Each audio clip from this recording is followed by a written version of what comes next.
mirar primeramente qué es la lucha espiritual. ¿Qué es la lucha espiritual? ¿A qué se refiere la Biblia con la batalla espiritual o la lucha espiritual?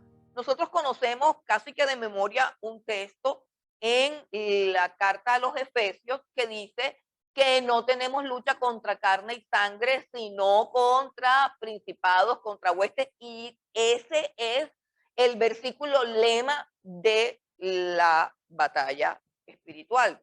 Todos nos apuntamos hacia ese texto, ¿cierto? Entonces, tenemos una creencia, o sea, el primer error que nosotros tenemos en nuestra mente es creer que la batalla espiritual o que los conocimientos de batalla espiritual o que todo lo que tiene que ver con cosas espirituales o con, digamos, con entidades demoníacas o con ataques de las tinieblas, se refiere a o tiene que ser aplicado en algunas circunstancias de nuestra vida. Es decir, nosotros nos sentimos que estamos en una batalla espiritual cuando sentimos un ataque de las tinieblas, como que, por ejemplo, que salimos de un banco y nos robaron toda la plata que sacamos del banco, o que nos atracaron y que se llevaron todo lo que teníamos, o que de repente nos sobrevino un accidente, o que de repente pues perdimos un semestre de la universidad, o que de repente nos enteramos de una mala noticia o de una desgracia.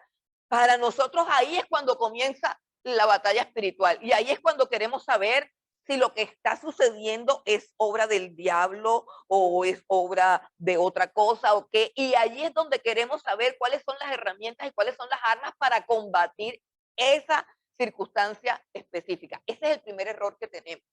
Resumir la batalla espiritual a las crisis personales, a los momentos difíciles de la vida, a las pruebas, a las noticias o a las circunstancias que se nos presentan y que no están en nuestros planes. Entonces ya decimos, ya, se atravesó el diablo, entonces ahora sí, vamos a ver cómo peleamos con el diablo y vamos a empezar a buscar cuáles son las herramientas, cuáles son los textos bíblicos que hay que usar, y nosotros creemos que batalla espiritual son eso, o sea, como ciertos procesos que se dan en la vida y que luego viene un momento de tranquilidad y de paz donde no hay que luchar nada. Es decir, que nosotros somos asaltados periódicamente o de vez en cuando por el conflicto espiritual.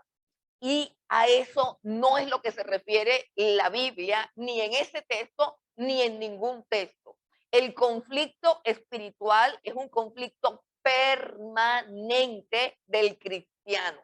Es un conflicto que solamente va a terminar allá en el Apocalipsis, en la consumación. Es un conflicto de todos los días. La batalla espiritual no es un problema que usted tuvo mañana o ayer, no es una batalla que usted libró. No, la batalla espiritual del creyente es toda la vida. Todo creyente lucha continuamente en esa batalla.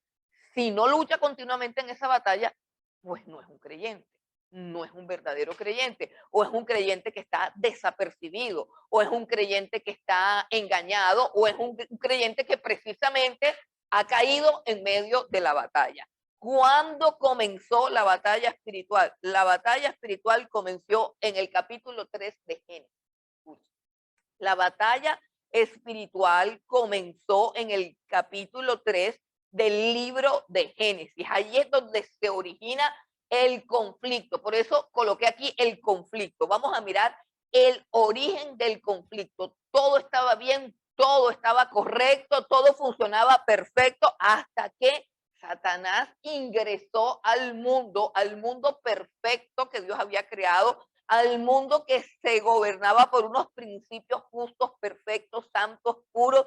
Dice la Biblia en el capítulo 1 y en el capítulo 2 de Génesis que vio Dios que todo era bueno y que era bueno en gran manera, que el hombre y la mujer estaban juntos, desnudos, sin vergüenza, sin dolor, sin nada. No existía la angustia, no existía nada, todo estaba perfecto. Pero a partir del capítulo 3 comienza el conflicto. Y quiero que nosotros veamos ese capítulo 3, versículo 15, que es un versículo, repito, que se deben saber de memoria, porque ahí es donde comienza el conflicto, pero allí también es donde termina el conflicto.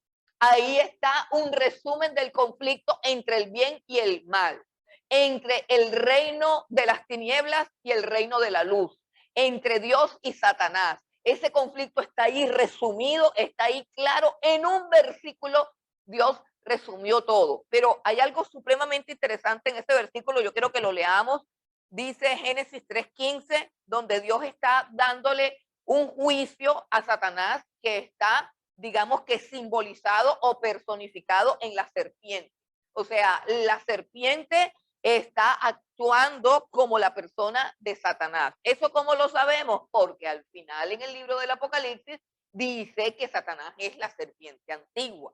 Entonces, en el relato del Génesis, Satanás aparece como una serpiente astuta que engaña a Eva y que la conduce a ella y a él que está a su lado, la conducen a la rebelión contra Dios. Camino que él ya había tomado, camino en el que Satanás se desenvolvía perfectamente. Entonces, allí lo que hace Dios es dar una sentencia, dar un juicio sobre Satanás. Y en esa sentencia de Génesis capítulo 3, versículo 15, está condensada todo el conflicto de la lucha espiritual que tendríamos. Miren cómo lo dice la palabra de Dios. Sobre todo, quiero que veamos al protagonista, al soberano, al que está hablando. Dios está hablando. Él se para en medio del conflicto y dice, de ahora en adelante la situación se va a resolver de la siguiente manera. Y dice Dios, pondré enemistad entre ti y la mujer. ¿Le está hablando a quién? A la serpiente. ¿Quién es la serpiente? El diablo. Le está hablando a Satanás. Pondré enemistad entre ti y la mujer, y entre tu simiente y la simiente suya.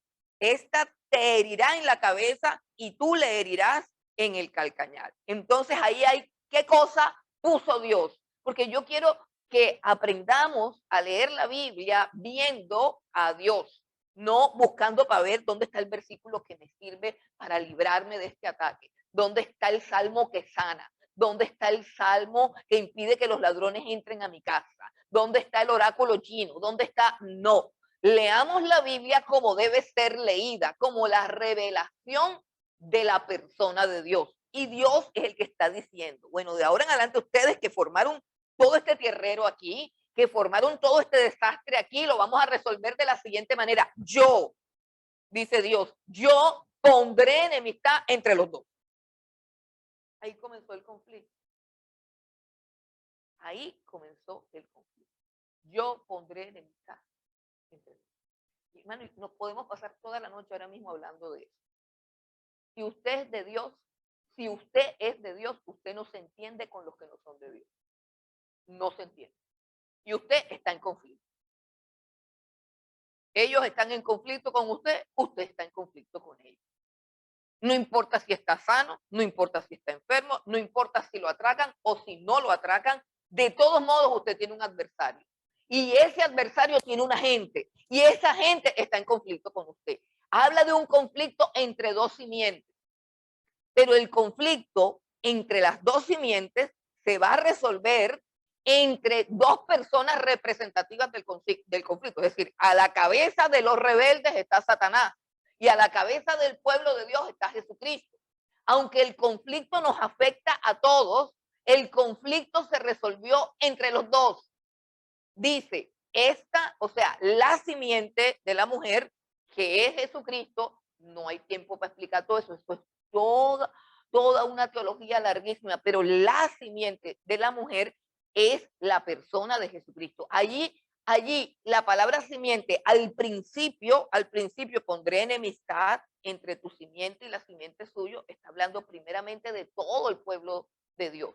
Luego cuando dice, esta te herirá en la cabeza, está diciendo la simiente de esta mujer, un descendiente de esta mujer, que es el Señor Jesucristo, te herirá en la cabeza. Y tú también la herirás, pero la herirás en el calcañar. Pero la enemistad, una enemistad perpetua, una enemistad perpetua. Entonces eso no es de que a veces sí y a veces no, eso es permanente. Eso fue lo que dijo Dios es el origen del conflicto, es la solución del conflicto. ¿Por qué? Porque Dios decretó, y yo quiero que perciban la autoridad soberana de Dios para decretar lo que está pasando, lo que va a pasar, lo que pasó y lo que viene después. O sea, un control absoluto sobre toda la historia. ¿Por qué? Porque Él habita en la eternidad. Entonces Él da un decreto y dice, sí, te herirá en la cabeza. ¿Quién? Jesucristo heriría a Satanás en la cabeza. Herida mortal. Satanás heriría a Jesucristo en el calcañal.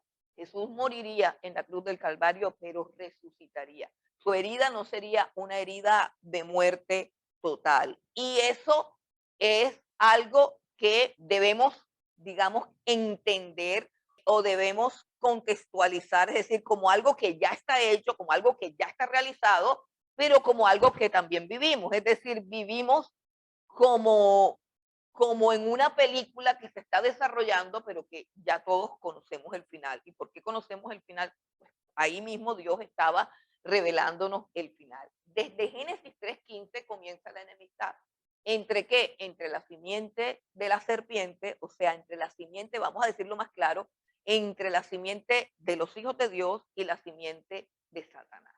No todos los seres humanos son hijos de Dios. Y el conflicto en el capítulo 4 se va a manifestar inmediatamente. O sea, no es sino que Dios dijo, pondré enemistad entre tu simiente y la simiente de ella. Y en el capítulo 4 aparecen dos personajes que lideran el conflicto, que son Caín y Abel. Caín y Abel, entonces ya sabemos que Caín vino y trajo delante de Dios lo que a él le dio la gana. O sea, tal cual como adoran los rebeldes. Hacen lo que les da la gana. No se someten a nada. Y él vino y trajo, no sé, peras, papayas, no sé, vegetales. Era seguro vegano, vegetariano, quién sabe qué sería. Total es que él hizo lo que le da la gana. Pero Caín trajo un sacrificio conforme a lo que Dios le había mostrado. Y ahí comienza el odio. ¿Y por qué es el odio? Sí, yo sé que ya ustedes entendieron que me equivoqué, no hay problema.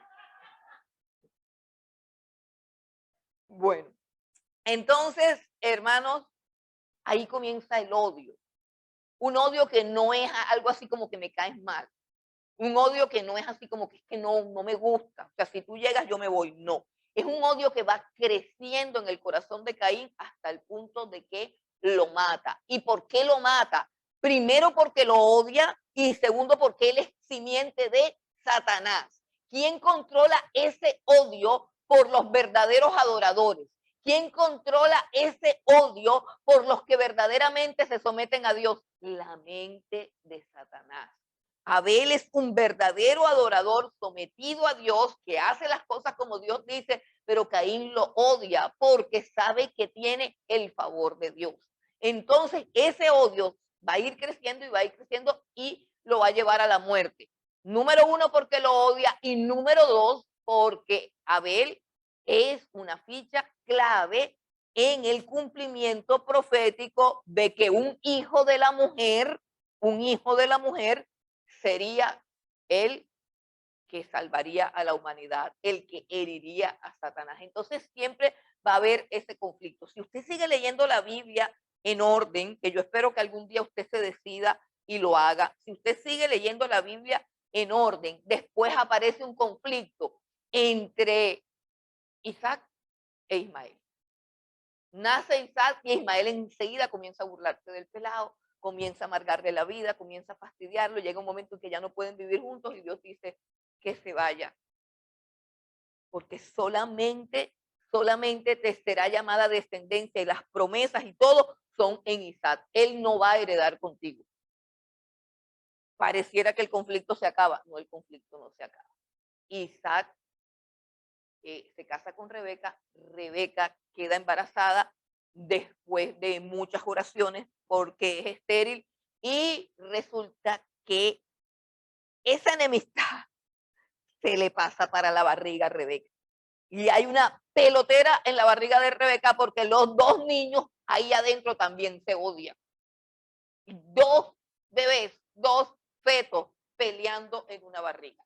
Hay un pasaje donde Rebeca dice, no, pero si es que así va a ser todo el embarazo y así va a ser toda mi vida. O sea, si están peleando de esa manera, mientras yo los llevo en mi vientre, cuando crezcan se van a matar. Y ella dijo, me quiero es morir, me quiero es morir. No hay cosa más horrible para una madre que ver a sus hijos queriéndose odiar y matarse. Y entonces ella dijo, no, no, ¿para qué quiero yo la vida? Porque desde que eran unos fetos estaban peleando. Entonces el conflicto entre Jacob y Esaú, que hasta nuestros días. Y así pasamos del conflicto entre Jacob y Esaú, pasamos al conflicto entre el faraón y el pueblo de Dios.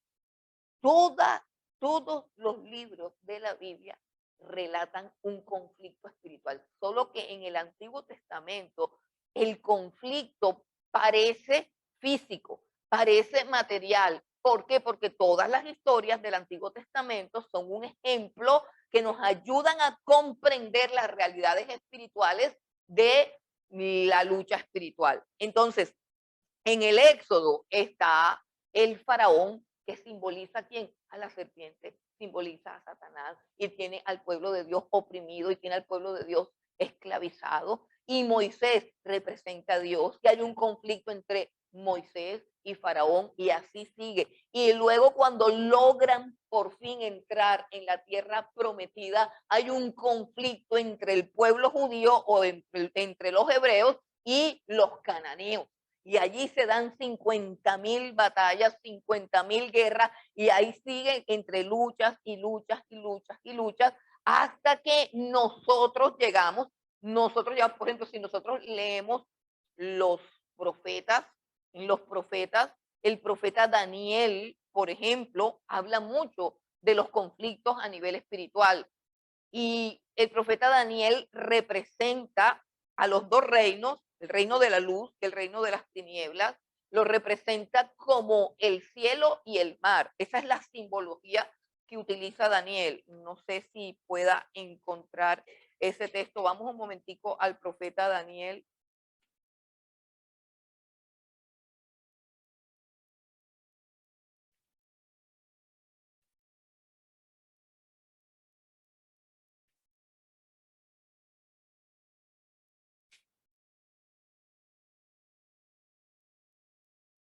Daniel capítulo 7.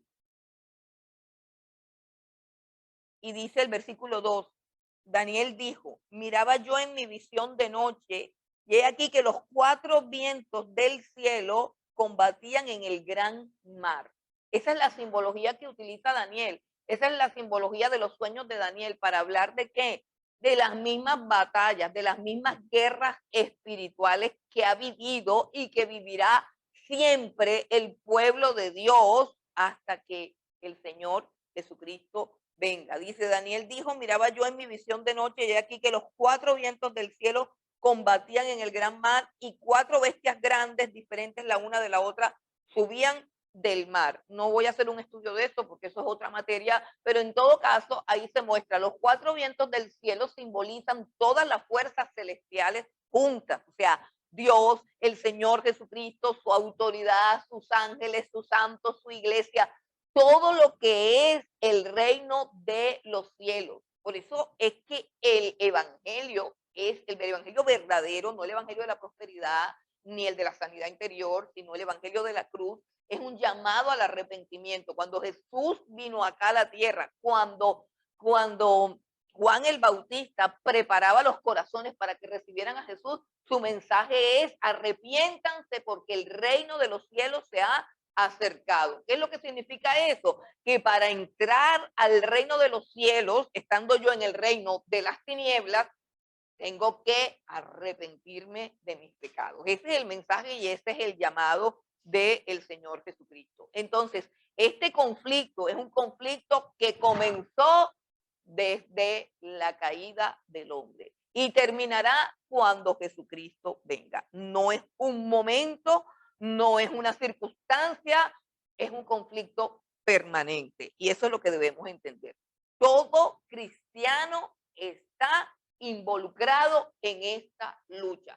Que hay momentos que usted se duerma en sus laureles, que hay momentos en que a usted se le olvida, que hay momentos en que usted se distrae, eso es otra cosa pero la batalla está ahí. Y le puedo asegurar que el enemigo ni se embolata, ni se distrae, ni se duerme, ni se aburre, ni se le olvida que usted es enemigo de él. Al que se le olvida, a usted. Bueno, entonces ese conflicto comenzó ahí, pero ese conflicto estaba determinado por Dios desde la eternidad, desde la eternidad. Y ese conflicto tuvo una victoria, y esa victoria fue allí en la cruz del Calvario. ¿Qué quiere decir? Que esa es una, digamos que es una lucha que ya está ganada, o sea, es una lucha que ya tiene un ganador. Vamos a Colosenses, un texto que creo que ya hemos leído varias veces por aquí, porque es un texto clave en la batalla espiritual. Colosenses capítulo 2, versículos 14 y 15. Dice la palabra del Señor. Anulando, recuerden que todo esto es lo que hace Cristo al morir por nosotros en la cruz del Calvario. ¿Qué hace Jesús mientras muere en la cruz del Calvario? Anula el acta de los decretos que había contra nosotros, que nos era contraria, quitándola de en medio y clavándola en la cruz. Y despojando a los principados y a las potestades, los exhibió públicamente, triunfando sobre ellos en la cruz. Vamos a analizar un ratico este texto para que nosotros comprendamos mejor qué es lo que quiere decir. Dice que había un acta de decretos en contra de nosotros. Esa acta de decretos tiene que ver con todos nuestros pecados. ¿Cuáles son los pecados? Todas las infracciones que hemos cometido hacia la ley de Dios. Todas nuestras mentiras, todas nuestras fallas, todos nuestros errores forman un acta a nosotros y a todo ser humano, un acta. A nosotros nos gusta compararnos con otras personas para sentirnos buenos, pero al estar delante de Dios, Dios solamente nos va a juzgar o va a juzgar al ser humano por la ley que Él ha dado. Él nos ha dado una ley. ¿Qué es pecado? Pecado es errar al blanco. Pecado es el incumplimiento de la ley. Y todo hombre está bajo pecado. Todo hombre está bajo pecado. Para todo hombre sobre la tierra hay un acta de decretos en su contra. Y esa acta de decretos en su contra le da potestad a Satanás sobre esa vida. Repito, hay un acta de decretos en contra de todo hombre que ha infringido los mandamientos de Dios. Y esa acta de decretos es lo que le da autoridad a Satanás sobre esa vida para determinar que esa vida le pertenece. ¿Cuándo comenzó esa conquista de territorio por parte de Satanás? Cuando él ingresa al jardín del Edén y Eva y Adán comienzan a obedecerlo a él antes que al Dios que los había creado. Eso es lo que le da poder a Satanás sobre el ser humano. Eso es lo que le da, escuche bien, autoridad legal a Satanás sobre el ser humano. El hecho de que el ser humano quita a Dios del trono y lo coloca a él, al diablo, y hace exactamente lo que el diablo ordena en abierta rebelión en contra de lo que ha ordenado Dios. De ahí para adelante, el ser humano va a violar todos los mandamientos de la ley de Dios y en ese, digamos, en esa dimensión de violar todos los mandamientos de la ley de Dios es cuando él cada día se hace más participante del reino de las tinieblas. Y no solamente participante del reino de las tinieblas, sino que está bajo el dominio y la potestad del príncipe de las tinieblas. ¿Qué hace el Señor Jesucristo en la cruz del Calvario? El Señor Jesucristo en la cruz del Calvario coge toda esa acta y digamos que paga la deuda porque Él paga con su muerte. Si esa acta no existe, porque el Señor Jesucristo la anuló en la cruz del Calvario, entonces Satanás no tiene potestad para dominar y controlar nuestra vida. Por eso es que dice, despojando a los principados y a las potestades, los exhibió públicamente, triunfando sobre ellos en la cruz. ¿Qué hizo el Señor Jesucristo o qué logró el Señor Jesucristo ahí? Logró que el diablo ya no tuviera más derecho a controlar nuestra vida. Logró rescatarnos del reino de las tinieblas e introducirnos en el reino de su luz.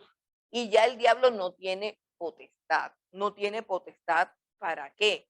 Para dominarnos. Ya no le pertenecemos. Eso es supremamente importante, y entender que allí fue que se logró la victoria.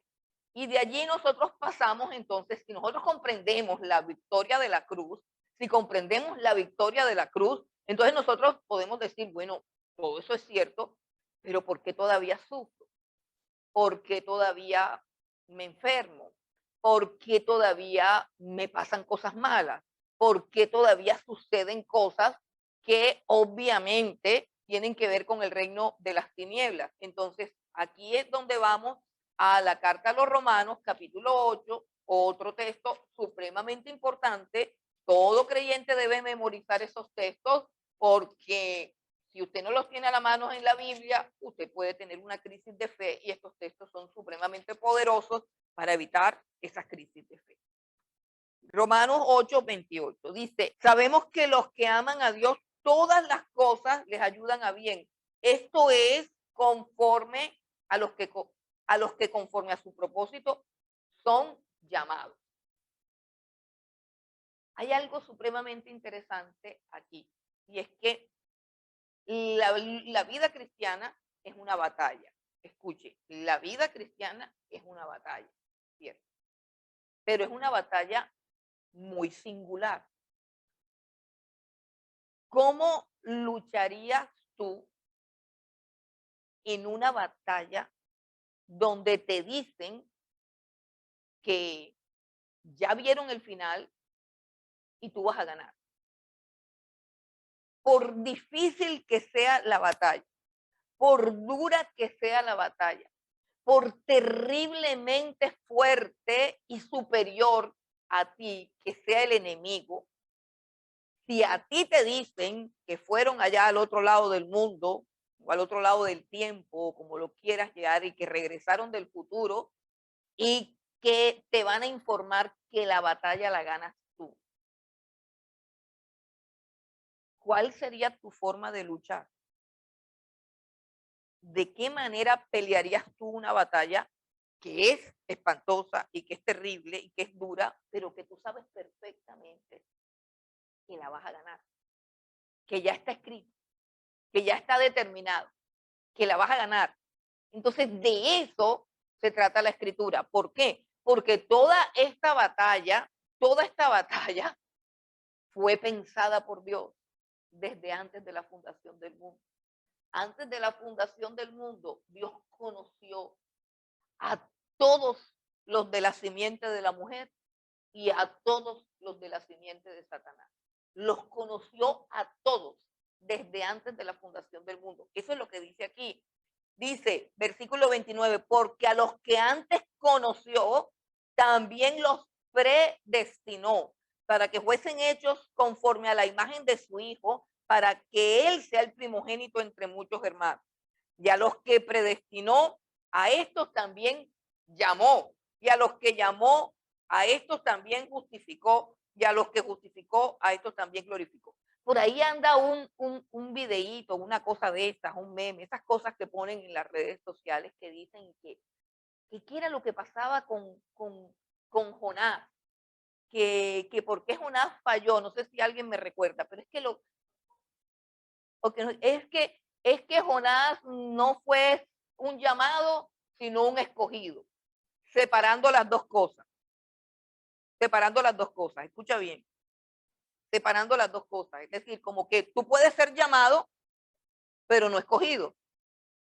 O lo que es peor y más estúpido también, que puede ser escogido, pero no te han llamado. Eso es como cuando se gana alguien la lotería, pero no estuvo ahí presente y nadie lo llamó por teléfono. Ve, te ganaste la lotería. No, te la ganaste, pero ni te enteraste. Entonces, es totalmente absurda esa posición, porque los que son llamados son los que son escogidos. Los que son llamados son los que son escogidos. Así de sencillo. Si tú fuiste escogida o escogido, y si fuiste predestinado, eso fue en la eternidad pasada, por decirlo así, en la eternidad. Y lo que nosotros experimentamos en el tiempo o en el presente es el llamado. Pero ese llamado, si es verdadero, si es genuino, si es el llamado de Dios, ese llamado es la evidencia de que en la eternidad fuimos conocidos, conocidos por Dios. Esto es increíble, hermano, porque eso implica que ni tú mismo te conoces como te conoce Dios. Mire, yo conozco muchas personas que en medio de la prueba me han dicho, yo no voy a poder con esto, yo no voy a poder con esto. Y yo les he contestado, sí vas a poder. Si no pudieras, no te están mandando la prueba. Te la están mandando porque sí puedes con ella. Y como tú no conoces la fuerza del poder de Dios en ti, te están mandando la prueba para que tú conozcas el poder de Dios en ti y de lo que eres capaz si confías en Dios y si Dios es tu fortaleza. Entonces aquí dice claramente que los predestinó, que los llamó, que los justificó y que los glorificó, y todo como en un pasado. ¿Por qué? Porque se refiere a lo que Dios hizo en la eternidad. Aquí el apóstol Pablo habla como de algo que ya pasó y por eso utiliza el verbo en pasado, porque fíjate que hay una parte de la salvación, que es la última estancia de la salvación, que dice, también los glorificó. Glorificó es la última etapa de la salvación, cuando tú y yo seamos completamente puros e iguales a la estatura de un varón perfecto que es Cristo Jesús. Cuando nuestros cuerpos no se enfermen ni se corrompan. Cuando nosotros lleguemos a ser lo que antes fuimos para la alabanza y la gloria de Dios. Eso es, los glorificó. Pero el apóstol Pablo está diciendo como si eso ya hubiera pasado. Y porque para el apóstol Pablo ya pasó, porque él sabe que eso fue algo que Dios decretó antes de la fundación del mundo. Algo que ya es. Entonces, ¿qué estamos haciendo nosotros? Estamos viviendo en una película como esas películas que comienzan por el final. ¿Sí conoces esas películas que comienzan por el final y de pronto para atrás? Si nosotros podemos levantar la mirada y tener una percepción de la eternidad, o sea, una percepción de lo que somos en Cristo Jesús, porque cuando hablamos de batalla espiritual, estamos hablando también de identidad, que es lo primero que el diablo te quiere robar si en verdad eres hijo de Dios. Esa es la frase de batalla cuando él inclusive hasta el mismo Señor Jesucristo lo tienta con esas palabras. Si en verdad tú eres hijo de Dios, entonces ordena que las piedras se conviertan en pan. Eso es lo primero que el diablo te quiere arrancar. Y por eso es que la Biblia habla de tu identidad. Y por eso es que cuando entremos en la carta a los Efesios, que es la carta que habla de la madurez de la iglesia, es la carta que habla de la iglesia crecida, de la iglesia madura, de la iglesia que ha dejado de ser una niña fluctuante detrás de todo viento de doctrina. La iglesia que está preparada para la persecución. La iglesia que está lista para dar su vida por el Salvador si es que le toca. No es la iglesia tonta y ridícula que dice que yo decreto que la plata. No, no, no. No, eso ni siquiera se puede llamar iglesia. Estamos hablando de la iglesia del Señor Jesucristo, de los que batallan en esta batalla. Entonces, aquí en la carta a los romanos dice que todo lo que sucede sobre la tierra nos ayuda a bien. ¿A quiénes? A aquellos que Dios conoció desde antes de la fundación del mundo y aún de que nosotros no existíamos, pero nos escogió. Y nos escogió porque nos conoció. y nos conoció y nos predestinó, es decir, determinó nuestro destino en su presencia. Yo sé que esto es una cosa complicada y la cogen para pelear, cogen esta doctrina para pelear, cogen esta doctrina para dividir, tú por aquí, tú por allá, y eso es un uso satánico de la doctrina, porque la doctrina de la predestinación ha sido dada para que tú tengas paz y confianza en el Señor Jesucristo y pelees la batalla de la fe como quien sabe que no importa que esté tirado en la lona, de todos modos va a ganar. Si tú tienes esa certeza, no importa, no importa lo que estés viviendo, no importa el grado de sufrimiento, no importa la intensidad del dolor, si tú sabes perfectamente que tú eres el ganador. ¿Por qué? Porque la victoria la obtuvo el Señor Jesucristo en la cruz del Calvario. Sigamos leyendo un momentico en el capítulo 8 y dice, ¿qué pues diremos a esto? Si Dios es por nosotros, ¿quién contra nosotros?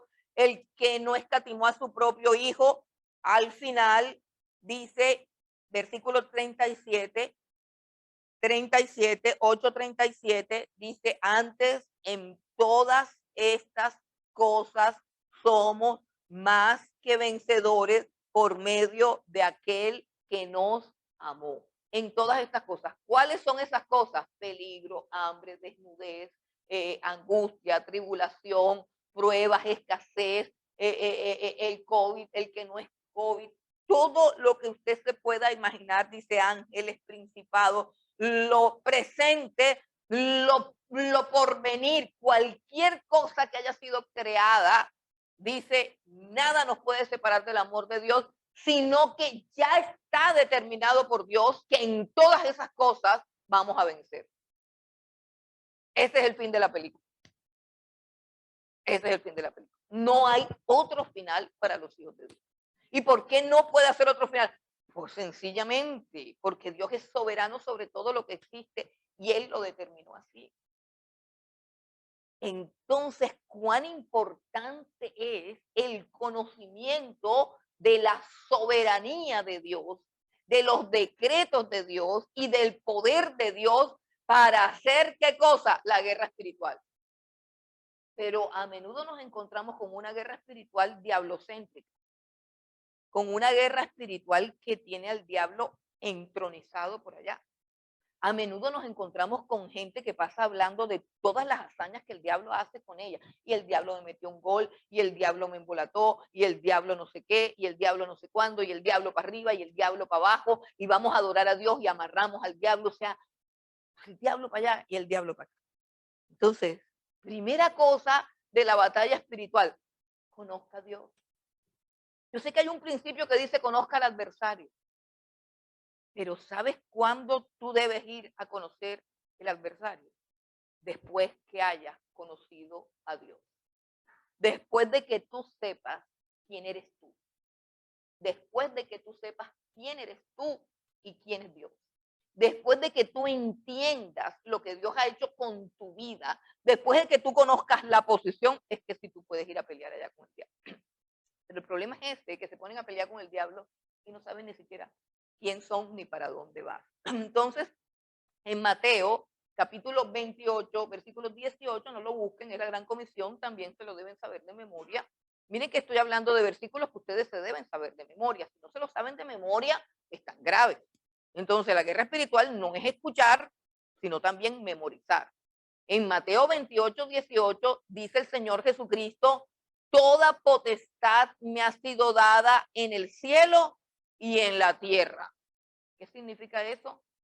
Tengo toda la autoridad en el cielo y en la tierra. Ah, pero ¿y el diablo por qué siempre anda haciendo de la suya?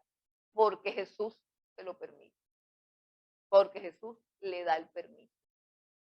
Porque Jesús se lo permite según su sabiduría. El diablo estaba detrás de la negación de Pedro. ¿Cómo lo sabemos? Porque Jesús le dijo a Pedro, Pedro, Satanás os ha pedido para zarandearos. Pero yo he orado por ti para que tu fe no falte. Y tú, una vez vuelto, y no dice, y tú, si acaso vuelves de esa.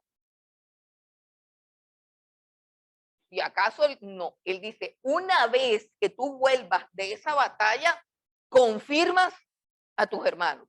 O sea, yo he orado por ti, o sea, tú eres el líder, Pedro, y yo he orado por ti para que cuando el diablo te haga, si te tiren la lona, tu fe permanezca intacta. Y cuando te levantes de ahí, vas a fortalecer la fe de todos aquellos que también resbalaron como tú. Pero ¿quién estaba en ese inspirar a claudicar, inspirar a maldecir, tentar a tirar la toalla? Satanás. Y así el mismo parámetro con Job es que él te sirve porque es un interesado, porque tú lo consientes, porque tú lo pechichas. Dios, quítale todo para que veas que te maldice. O sea, es el mismo concepto. Ahora, ¿por qué Jesús le da permiso al diablo de hacer estas cosas? Precisamente lo que leíamos en el capítulo 8 de Romanos. Nosotros no sabemos ese texto si no lo sabemos de memoria, porque a los que aman a Dios, todas las cosas nos ayudan a bien. Pero ¿sabes qué es lo que creemos? ¿Sabes qué es lo que creemos? ¿Sabes cómo aplicamos ese versículo? Te voy a decir cómo lo aplicamos. Que si a mí me roban el carro y es eh, un quit, es un quit, entonces se lo robaron, entonces Dios me va a mandar un billete para que me compre un más. Esa es la interpretación que nosotros hacemos de todo nos ayuda para vivir. Así es como lo imagino. Que si el banco me quita la Mastercard, entonces me llaman de por allá de American Express para... Hermano, es que yo lo he oído, yo no estoy inventando, yo lo oí. Miren, todo nos ayuda para bien. Yo antes tenía una vulgar Mastercard y ahora tengo la American Express. Todo nos ayuda para bien. Sacaron esa exégesis del diablo. Del diablo. Ahí está él, del diablo. No, no, no. Porque el diablo le gusta cortar los textos para convertirlos en un pretexto y más que en un pretexto, en una herejía destructora. No, ahí dice, a los que aman a Dios, todas las cosas les ayudan a bien. Esto es aquellos a los cuales, conforme a su propósito, son llamados. ¿Qué quiere decir eso? Que eso que te está pasando, que te roben la tarjeta o que te roben el carro, te va a ayudar a que se cumplan los propósitos de Dios en tu vida y sobre todo en tu carácter. En tu carácter. Totalmente diferente. Totalmente diferente. Entonces, cuando no entendemos las cosas, entonces me roban el carro y me toca irme en bus. Entonces, como no conozco a Dios, como no conozco los propósitos de Dios, como me alimento de basura, no, si Dios te quita la Mastercard, te va a dar la American Express. No, si Dios te quita el Quid, te va a dar un Mazda. No, sino todas esas imbecilidades, ustedes no las han escuchado porque yo se las escuché. Y porque me miran raro como si en sus iglesias, ninguna iglesia de por aquí predican eso. Y eso es de lo más común. ¿Para qué les da pena decir la verdad? Bueno, entonces, hermanos, ese es el conflicto y esa es la victoria. Repito, usted está peleando una batalla en Cristo Jesús que ya está ganada. ¿De qué depende su fuerza en la batalla? ¿De qué depende su actitud en la batalla? En que usted ni por un instante, ni por un segundo dude de esa victoria. No depende de que ya se me está quitando lo que es, ya se me está quitando la lepra, la cosa, no, de pronto se le está empeorando. De pronto no se está quitando, de pronto se está empeorando. No. La victoria en la batalla depende de su fe, de que la fe esté anclada allí. Por eso es que Juan dice, esta es la victoria que ha vencido al mundo, nuestra fe. Y finalmente, hermanos, el diablo no está interesado, como tú crees, ni en tu plata, ni en tu salud, porque muchas veces te va a ofrecer plata y te va a ofrecer salud. El diablo no está interesado ni en que te enfermes, ni en que te empobrezcas, como nosotros creemos. El diablo está interesado en que pierdas tu fe, en que pierdas tu fe. Porque si tú pierdes tu fe, lo perdiste todo. Aunque te quedes con dinero, aunque te quedes, entonces el diablo es muy astuto para coger una persona avara y llenarla de dinero, porque si eso es todo lo que tú quieres, eso es todo lo que tendrás. Y te puedes ir a disfrutar de tu dinero y olvidarte del Salvador. Y pierdes algo que genuinamente sí es valioso. Tu fe, que es la única que asegura toda tu salvación y toda tu herencia en Dios. Entonces, continuamos de la victoria, ahora pasamos a la lucha espiritual. Y vamos a ir a Efesios. Ese es el texto lema, como les decía. Vamos un momentico y vamos a mirar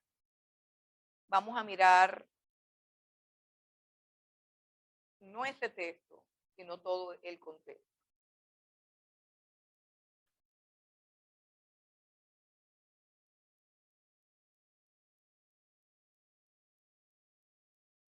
Antes de ir a Efesios, vamos a Corintios, a Primera de Corintios 9. Creo que es Primera de Corintios 9, ahora no sé si es primera o segunda. Sí, Primera de Corintios 9.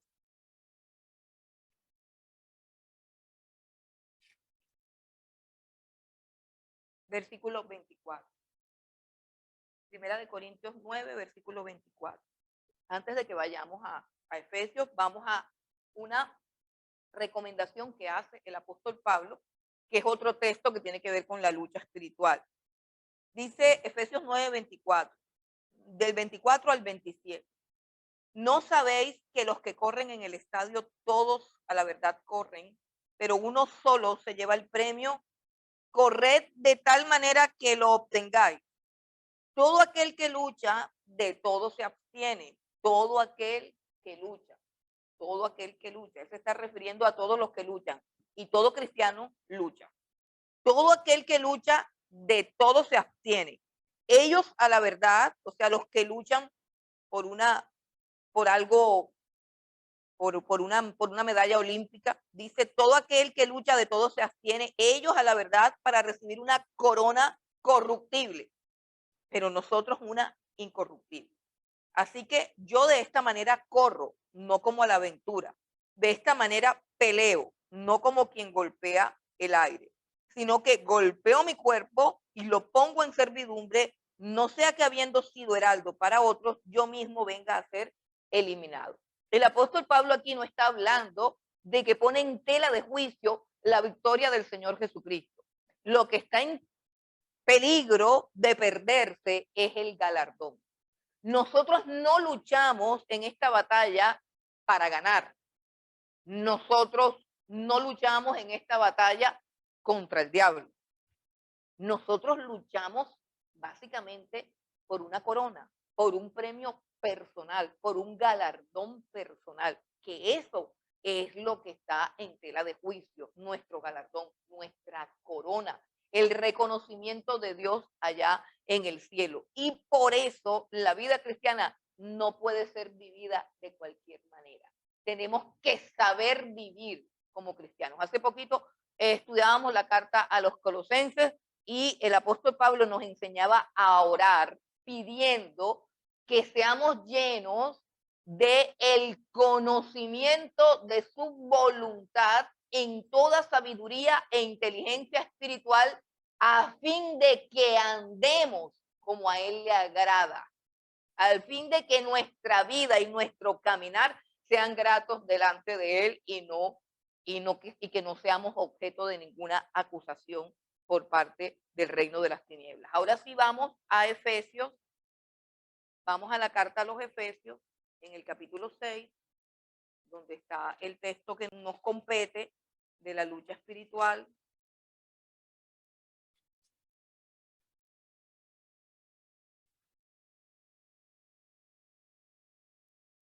Y tenemos Efesios 6, capítulo 10.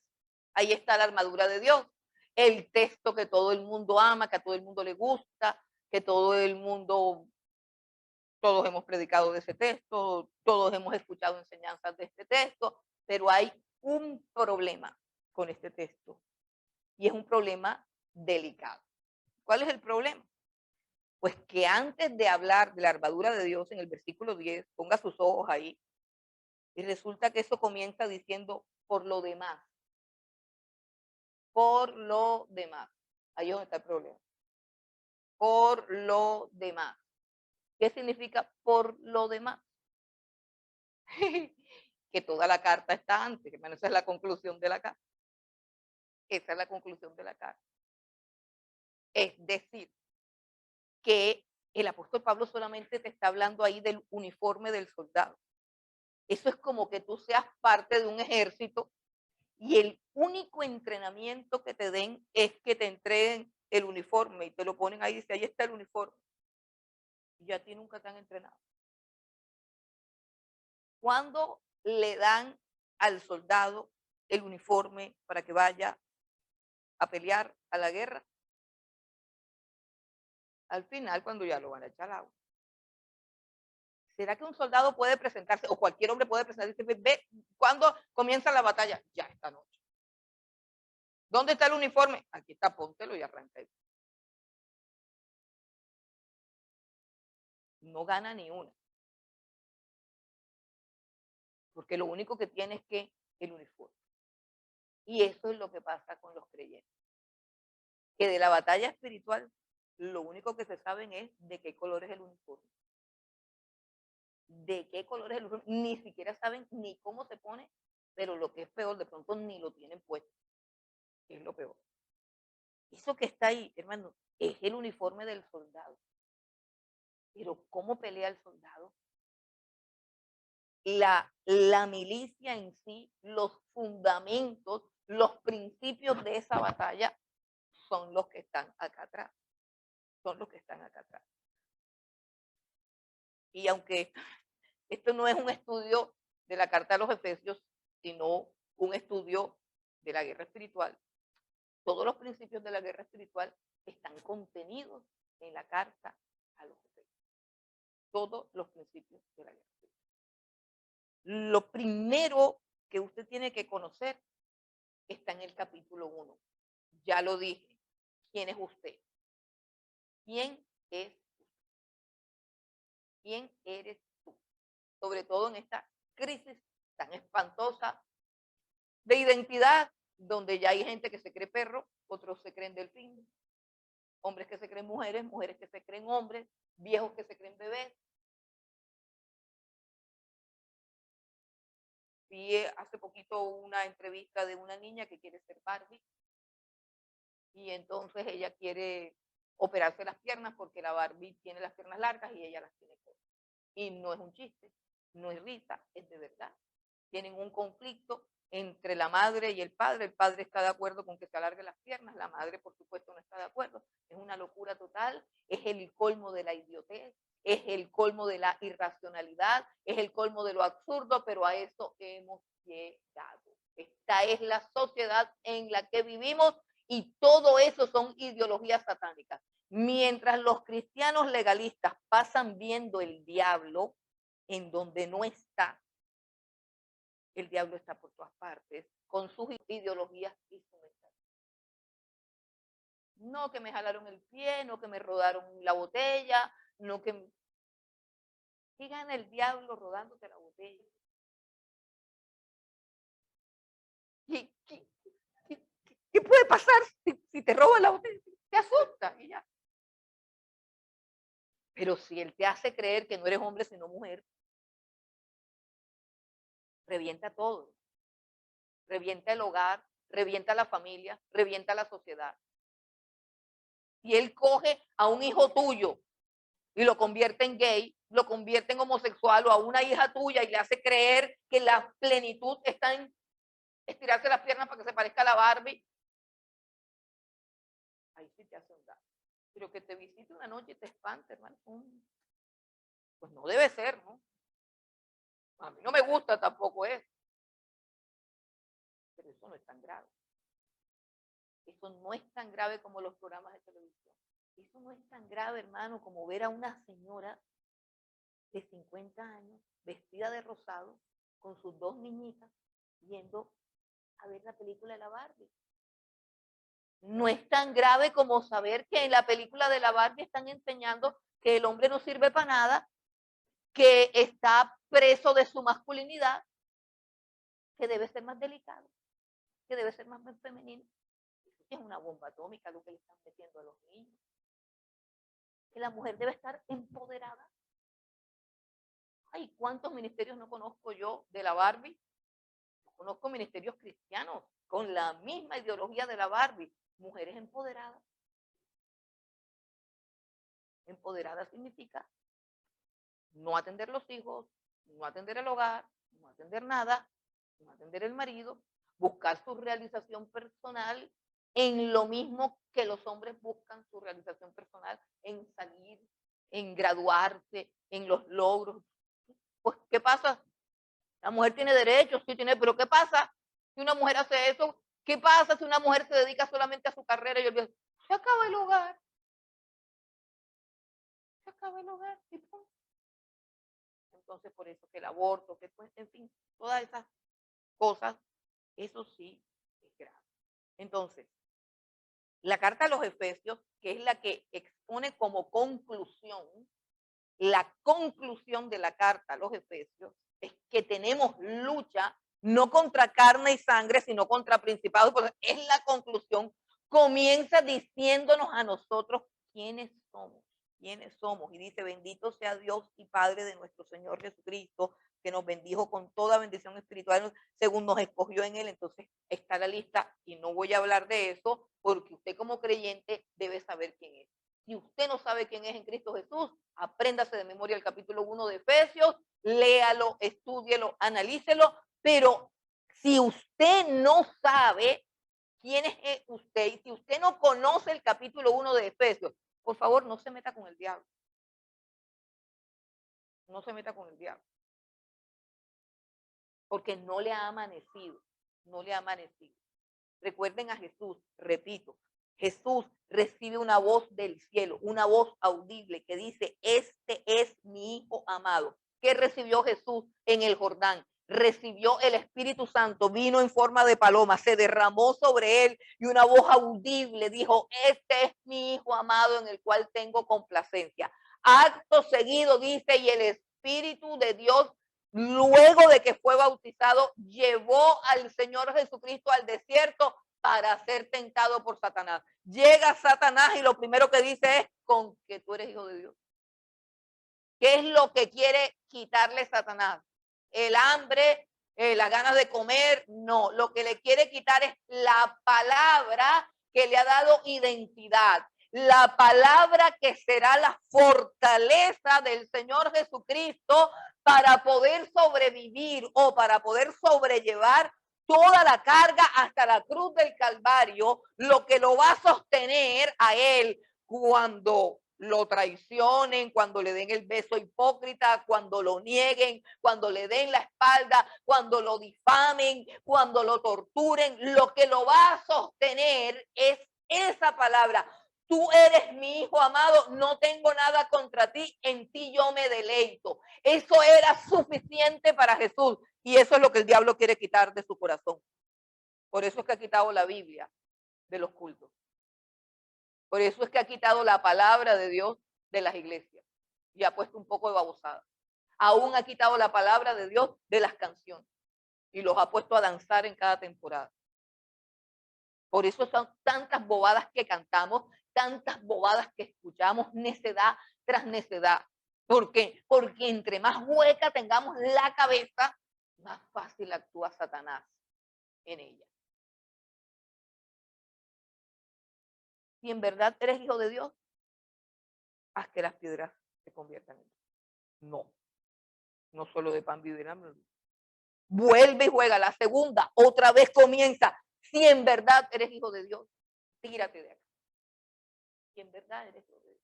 Y eso será lo que Él quiere arrancar de nosotros, de nuestro corazón, lo que somos, identidad, quién somos en Dios, quién somos en Cristo Jesús. si no tenemos identidad, el diablo puede hacer lo que quiera con nosotros. Y por eso es que el diablo está destruyendo a los jóvenes, porque no tienen identidad. Por eso es que el diablo está destruyendo las familias, porque de repente, de un momento a otro, el padre de familia dice que él se autopercibe como un niño de 15 años. De repente se cambia la identidad, y cuando se cambia la identidad se destruye todo completamente. Trabajen en su identidad, trabajen en quién son ustedes. Sí, son pecadores, sí, estaban perdidos, sí, pero ¿quiénes somos si en verdad hemos conocido al Señor Jesucristo, a Dios nuestro Padre y a su Hijo Jesucristo? Bueno, una vez que usted tenga identidad, vamos a pasar al capítulo 4, que es donde el apóstol Pablo habla, o sea, del capítulo 1 al capítulo 3, del capítulo 1 al capítulo 3, habla de todo lo que es doctrina, de todo lo que somos en Cristo Jesús y de todo lo que tenemos en Cristo Jesús.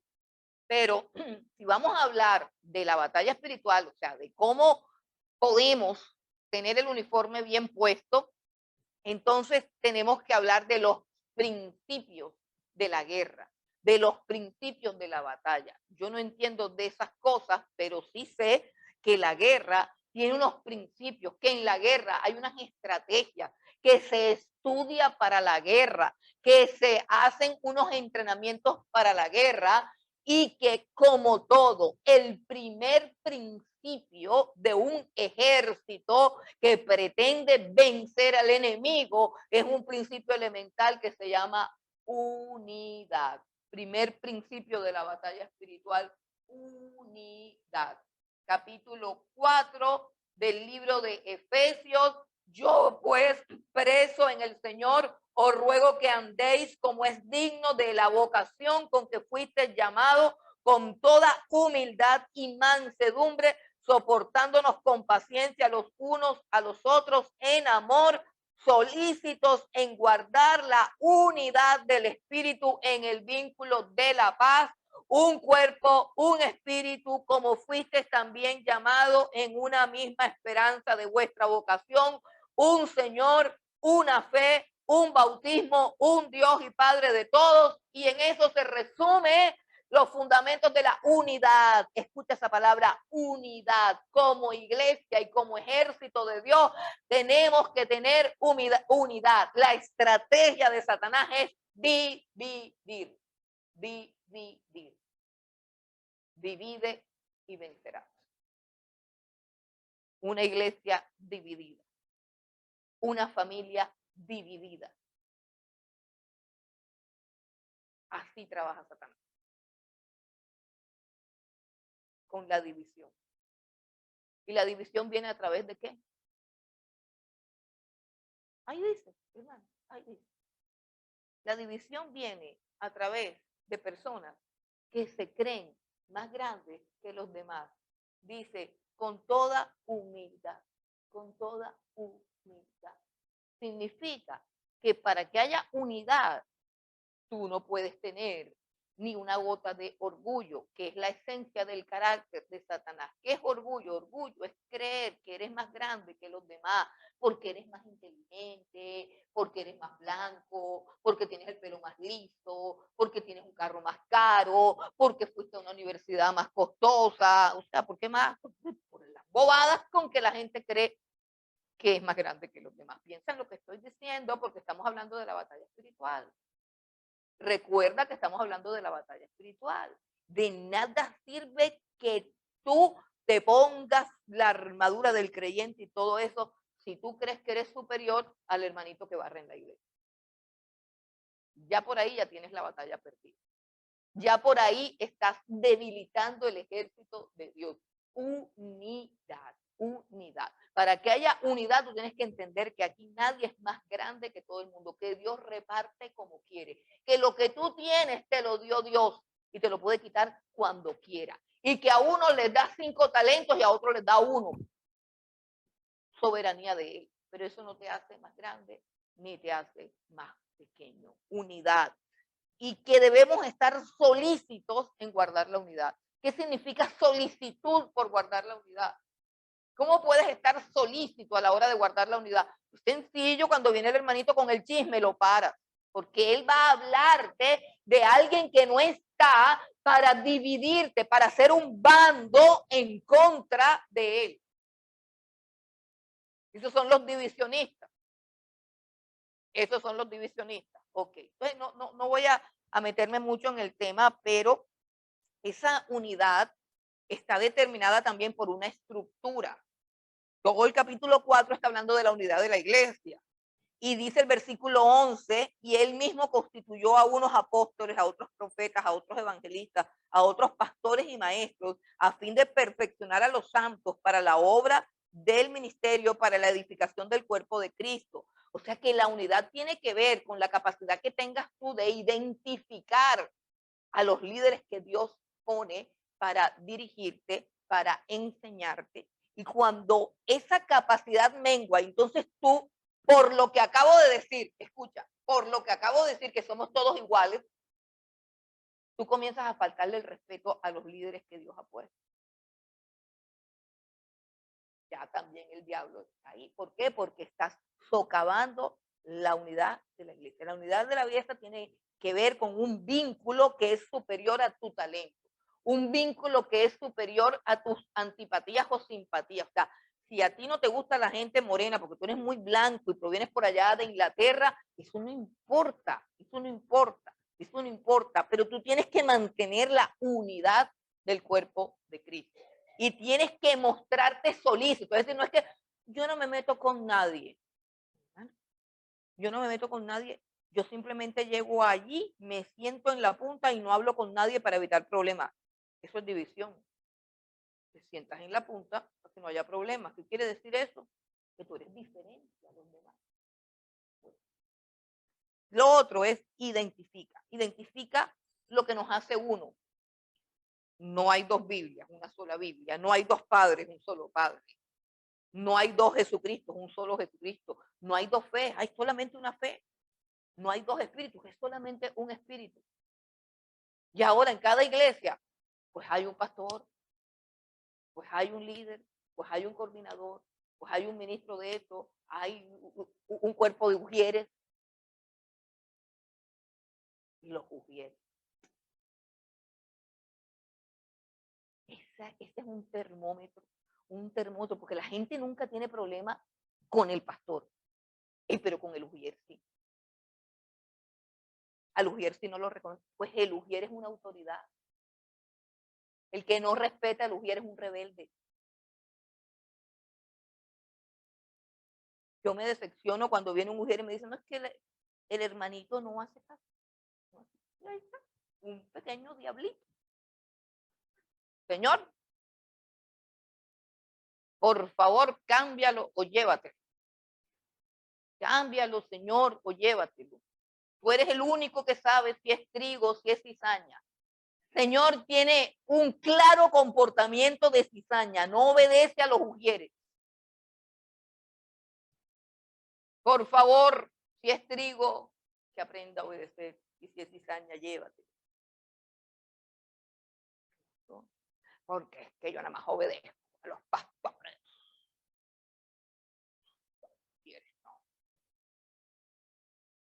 Entonces ahí no hay mansedumbre, ahí no hay humildad, ahí no hay nada, o sea, el vínculo de la unidad, no, porque yo me siento donde yo quiera, hago como yo quiera y que a mí ningún ujier me diga qué es lo que tengo que hacer. Bueno, entonces la iglesia tiene una estructura, tiene una jerarquía, tiene un orden. Si usted va a hacer guerra espiritual, si usted quiere reprender al diablo, sométase a la iglesia. Póngase donde se tiene que poner. Siéntese donde le diga. Llegue a la hora que es. Cierre los ojos cuando hay que cerrar los ojos. Adore cuando hay que adorar. Cierre la boca cuando hay que escuchar. No. Eso es más fácil que reprender al diablo. Pero una persona que ni siquiera sabe callarse cuando tiene que callarse, ¿qué diablo va a reprender? ¿Qué diablo va a reprender si ni siquiera se calla en la prédica? No respeta nada. Sí, hablamos de unas cosas, pero si son los primeros en que van a coger al diablo, lo van a ahorcar, y una cantidad de cosas que no se sabe dónde las han sacado. Unidad. No es un estudio de Efesios. Ahora pasamos al segundo principio, pureza. Pureza, versículo 17 del capítulo 4. Efesios 4:17. Esto pues digo y requiero en el Señor, que ya no andéis como los otros gentiles que andan en la vanidad de su mente, teniendo el entendimiento entenebrecido, ajenos de la vida de Dios por la ignorancia que en ellos hay, por la dureza de su corazón, los cuales después que perdieron toda sensibilidad, se entregaron a la lascivia para cometer con avidez toda clase de impureza. La sexualidad es una marca de la vida de los cristianos. ¿Y por qué es una marca? Bueno, porque es que todos los que no son cristianos, en este momento, si así lo decía el apóstol Pablo, cuánto más ahora. La sexualidad ahora mismo, mejor dicho, el ejercicio de la sexualidad, mejor dicho, la fornicación, es parte de la vida de todo ser viviente sobre la tierra. Es más, la ideología de género quiere entrenar a los niños para que practiquen la sexualidad desde ya. Porque uno de los dioses de este siglo es el sexo. Y parece que en este tiempo como que también. La sexualidad. Ahora hay médicos sexólogos. Cuando una persona tiene problemas en la sexualidad, ay, pobrecita, se va a traumatizar, se va a morir. Cuando una persona sufre de algún problema y no puede practicar la sexualidad, su pareja lo deja, porque es que eso así no se puede. Eso así no se puede. Entonces, la fornicación y el adulterio son parte de la vida normal de todos los vivientes. Esto es como respirar o tomar agua. A mí me dicen, no, es que eso no se puede. Parejas cristianas y parejas no cristianas. Eso parece que es un derecho. Eso como que es imposible reprimir eso. Hay que fornicar. Bueno, la Biblia dice que esa es una de las marcas de la iglesia. Cuando un hombre o una mujer se convierten a Cristo, lo primero que tienen que dejar es la fornicación o el adulterio según la clasificación de lo que practiquen.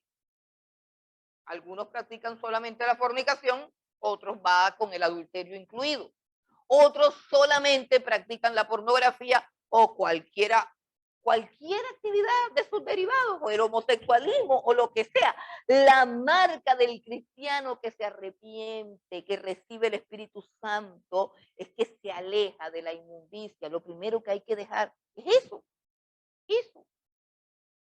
Yo pongo siempre un ejemplo que siempre lo recuerdo, una señora que se convirtió en una iglesia donde yo eventualmente estaba dando el discipulado, y la señora era dueña de un burdel, de una casa de citas, vivía de eso, una casa grande destinada para eso, y nadie la había discipulado. Inmediatamente que se convirtió, canceló el negocio, despachó a todo el mundo y comenzó a vender el burdel. La cosa es el edificio, por decirlo así.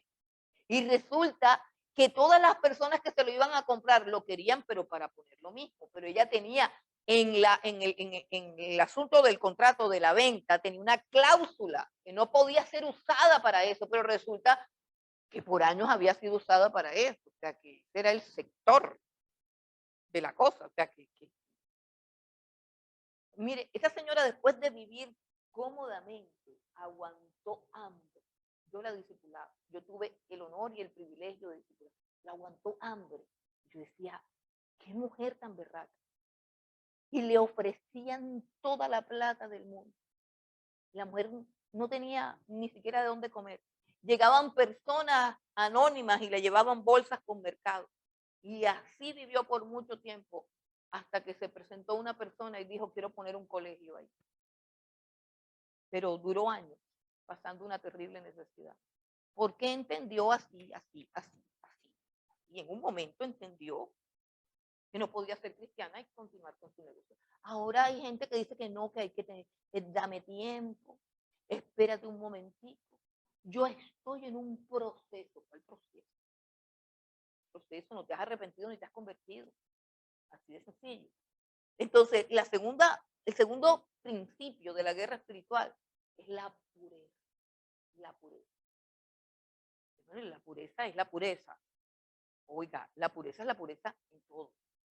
Les voy a contar una experiencia que tuve hace mucho tiempo en una iglesia por allá por Mesopotamia, por allá.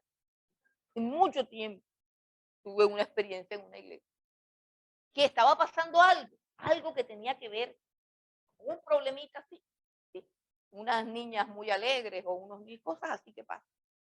Unos novios que no se quieren convertir y estábamos reprendiendo el espíritu de lujuria, de lascivia, de todo, estábamos reprendiendo todo ese poco de cosas. Y estamos así en lo mejor de la reprendedera. Cuando yo me quedo mirando a una de las hermanas y el Señor me dice, ¿qué va a reprender ella? Lo que está pasando en la iglesia. Si en la casa que ella sostiene, ella lo permite. Así me dijo, yo no sabía quién vivía ni cómo vivía, yo no sabía nada, yo no conocía, yo no acostumbro meterme en la casa de nadie. Si no me invitas, no voy. Así que puedes hacer lo que te dé la gana, que yo no voy a aparecer por allá. A menos que me invites. O a menos que Dios me diga, ve que está enfermo, ve a atenderlo. Sí.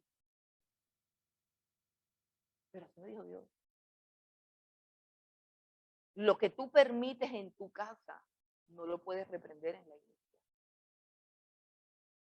La pureza no es que, ay, no, yo estoy aquí como una monja. Sí.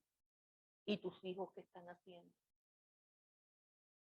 Las novias de tus hijos lo visitan en el cuarto y se encierran con llaves a ver programas de televisión. Y tú dices que sí, que es verdad. ¿Qué más pasa en tu casa?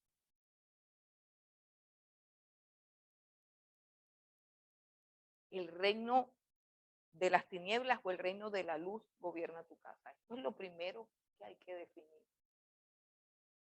Si es tu casa, si es tu casa, porque tú puedes estar viviendo en una casa y esa casa no es potestad tuya, no es tu dominio, pero si esa es la casa que tú sostienes y allí se fornica y allí se roba y ahí se ve pornografía y ahí se hace trampa, no reprendas al diablo, tú lo permites. Es lo mismo, él llegó al jardín del Edén, tocó la puerta y lo dejaron entrar. Él llega a tu casa, toca la puerta, lo dejas entrar, porque ¿para qué lo vas a reprender? No tiene ningún sentido. El segundo principio es pureza. Y el tercer principio es sumisión. Sumisión. Y no es sumisión a la autoridad solamente, es sumisión a todo. Versículo 21 de Efesios 5. Versículo 21 de Efesios 5 dice, someteos unos a otros en el temor de Dios.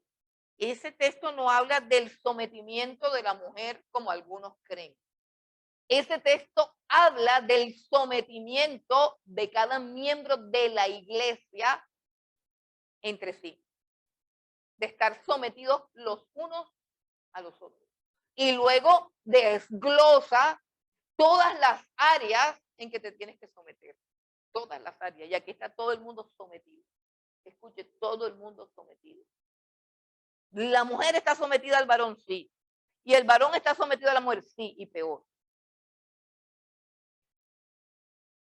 Y peor, y si no lea, que lean los varones lo que tienen que hacer con sus mujeres. Todo es sometimiento. Hijos sometidos a los padres. Los padres sí no pueden hacer lo que les da la gana. No. Los padres también se tienen que someter a los hijos. Porque tienen que mirar bien cómo los reprenden. Si no los reprenden es malo. Y si los reprenden de más también es malo. Eso es sometimiento porque yo no puedo hacer como fácil. No les paro bola. No les paro bola. Pero hay de que me cojan atravesada. Les grito y les hago de todo. Eso es hacer lo que me da la gana. No. Yo tengo que saber cómo les llamo la atención. Tengo que hacer un curso.